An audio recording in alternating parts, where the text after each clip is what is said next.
Dear students अस्सलाम वालेकुम। आज हम इस वीडियो में समरी डेफिनेशन पढ़ेंगे जो हमने व्हाट इज़ डेमोक्रेसी इसके 4 फीचर्स पढ़े, उसकी समरी डेफिनेशन पढ़ेंगे। तो हम स्टार्ट करेंगे उसी डेफिनेशन से जो हमने पहले स्टार्ट की थी, जहाँ से हमने पहले स्टार्ट किया था।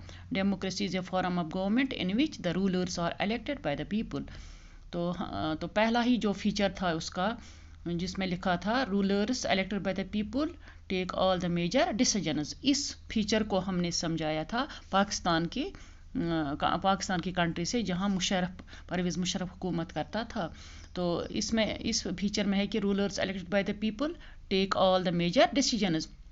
लेकिन जो परवेज़ मुशर्रफ था वो उसको इलेक्ट नहीं किया गया था वहाँ के लोगों ने, बल्कि उसने खुद वहाँ की गवर्नमेंट का तख्त पलटा और खुद as a ruler, as a dictator हुकूमत में आ गया और खुद ही उसने मुल्क के सारे डिसीजंस लिए, न कि उन लोगों ने लिए जिनको लोगों ने इलेक्ट किया था बाय वोट। तो इस हिसाब से हमने देखा कि ये कंट्री डेमोक्रेटिक कंट्री नहीं, इस फीचर के हिसाब से ये कंट्री डेमोक्रेटिक कंट्री नहीं है। दूसरा जो फीचर था डेमोक्रेसी का, जिसमें लिखा था elections offer a choice and fair opportunity to people to change the current rulers। कि जो इलेक्शन होते हैं वो एक इंसान को चॉइस अता प्रोवाइड करते हैं, उनको एक अपॉर्चुनिटी प्रोवाइड करते हैं कि वो कभी भी इस इलेक्शन में अपने रूलर्स को चेंज कर सकते हैं। उसको हमने चाइना और मेक्सिको की मिसाल से समझाया, जहां लोगों के पास कोई चॉइस नहीं थी, उनको एक ख़ास पार्टी से कंसेंट लेनी पड़ती थी इलेक्शन लड़ने के लिए।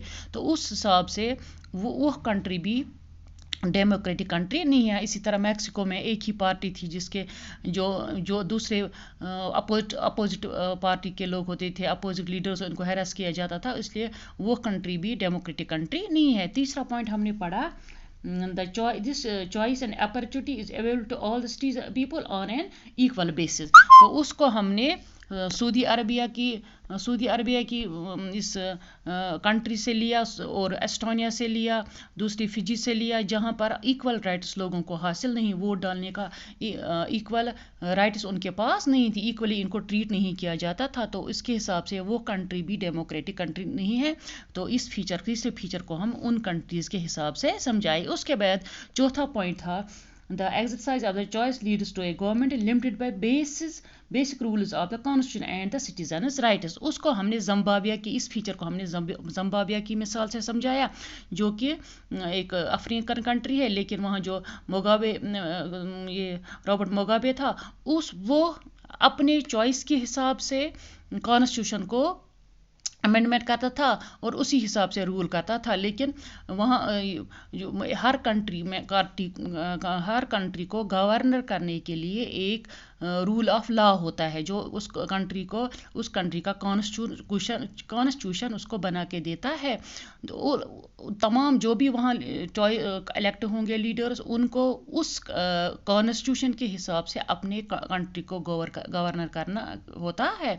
लेकिन ज़िम्बाब्वे में क्या होता है, वहाँ मुगाबे ने हर वक्त अपनी चॉइस के हिसाब से कॉन्स्टिट्यूशन को चेंज करता था, ताकि वो लोगों के सामने अकाउंटेबल न हो, जवाबदेह न हो।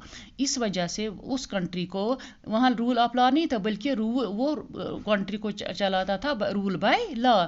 तो उस हिसाब से वो कंट्री डेमोक्रेटिक कंट्री नहीं थी। ये इन 4 फीचर्स की समरी थी जो हमने आज तक पढ़ी। आगे हम उसके पढ़ेंगे। हमने पढ़ा ये व्हाट इज़ डेमोक्रेसी, अब हम पढ़ेंगे व्हाई डेमोक्रेसी दूसरे लेक्चर में।